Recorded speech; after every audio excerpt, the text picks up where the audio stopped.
Right, hello there. Just a very short video for you guys today. I'm actually on holiday, would you believe? I mean, I'm still in the same place. Well, I've got a week off work. I wasn't actually going to do anything this week, but I had to do a little something for this album. This isn't a review, it's more of a recommendation, but Warrel Dane, Shadow Work. Basically, this is the posthumous album after the sad passing of Warrel Dane. I think he died December of last year. I think it was from alcohol-related health issues. Unfortunately, seemed to be quite a troubled guy. He had a lot of demons, and sadly, that's quite often the way. But he was actually recording this. This is his second solo album, and he passed away when they were recording it. 8 songs, one of which is a cover of a Cure song. And of course, I think he's best known for being in Nevermore and Sanctuary, I want to say. Fantastic edition here as well, this CD. Full of touching tributes from his band members and something from the artist, Travis Smith, I believe, who talks about this cover. There's a song on here called Madam Satan. Madam Satan, please come to me. My succubus, our eternal lust, please crucify me. Kill me in my dreams, my sweet Madam Satan. My sweet Madam Satan. And basically the cover is a personification of that. Apparently Warrel loved it. The artist actually wasn't sure whether it was good enough, but Warrel absolutely loved it.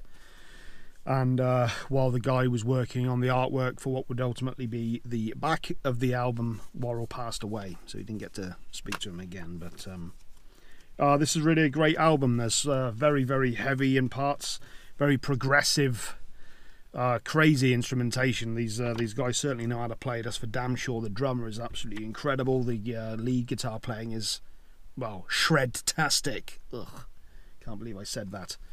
And Warrel sounds amazing. He's got this real baritone voice, but he's capable of doing a lot of range. He's got a lot of range. I kind of didn't want to know what the album was about, in a way, if that makes any sense. I just kind of wanted to listen to it and take it for what it was and just enjoy it. Quick shout out to one of my subscribers, Nothing Is Real, who recommended Warrel's work to me about 8 months ago now. I'm supposed to have done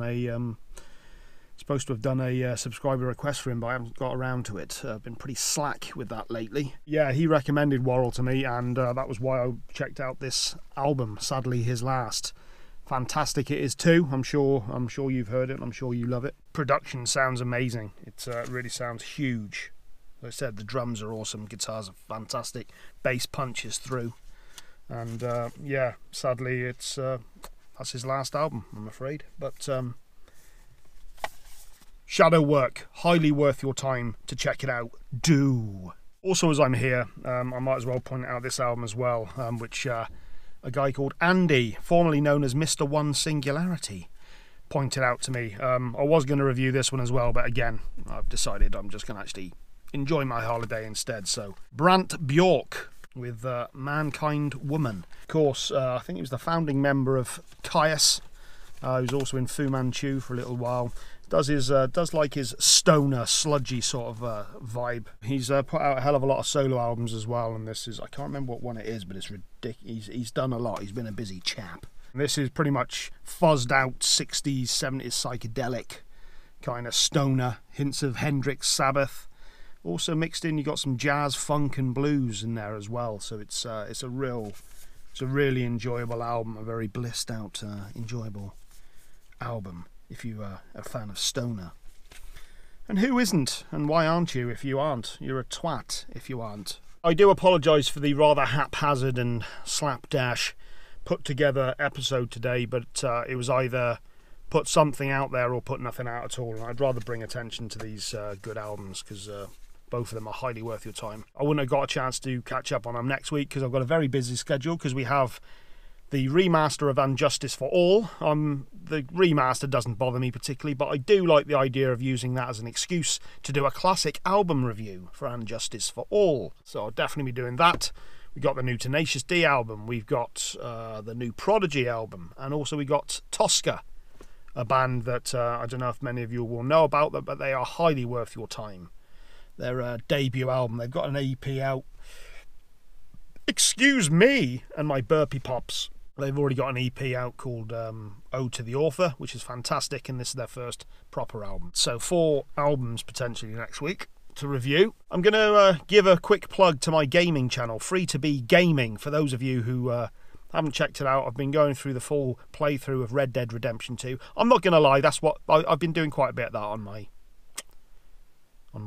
week off instead of doing reviews. Not only that, I've just picked up Call of Cthulhu, and I'm going to be doing a playthrough of that H.P. Lovecraft inspired gameage on the PS4. So yeah, I'm really looking forward to having a go on this, based on the role-playing game, don't you know? So check out Free to Be Gaming if you're interested in that sort of thing, just game playthroughs. I am going to be doing some reviews on there as well. I've gotten obsessed with the game Bloodborne, which is another H.P. Lovecraft inspired game. Fantastic. Going to be doing a proper walkthrough of that game, and I'm going to be doing a review. Tons more music reviews to come, and also thank you to everybody who responded to the unsigned band video which I put out last week. I should have learnt by now that flatteringly, when I do put out these videos for these sorts of things, people do respond pretty well. So I've got well over 25 bands at the moment who sent me albums and music to listen to and to review. I am going to get through it. I've got a couple of busy weeks in terms of big albums. I know we've got the new Muse album coming out. We've got the new Smashing Pumpkins album coming out.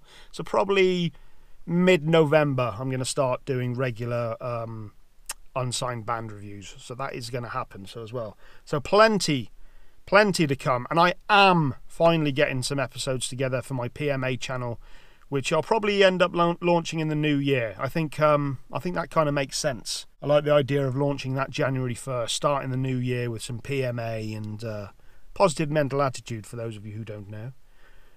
So yeah, I think that's a good time as any to start that channel and finally get it going. So tons to come. There's been loads of new subscribers coming on board lately. The channel seems to be going from strength to strength, and there is loads to come. So yeah, just a bit of a chilled one this week, but be hitting the ground running again next week. So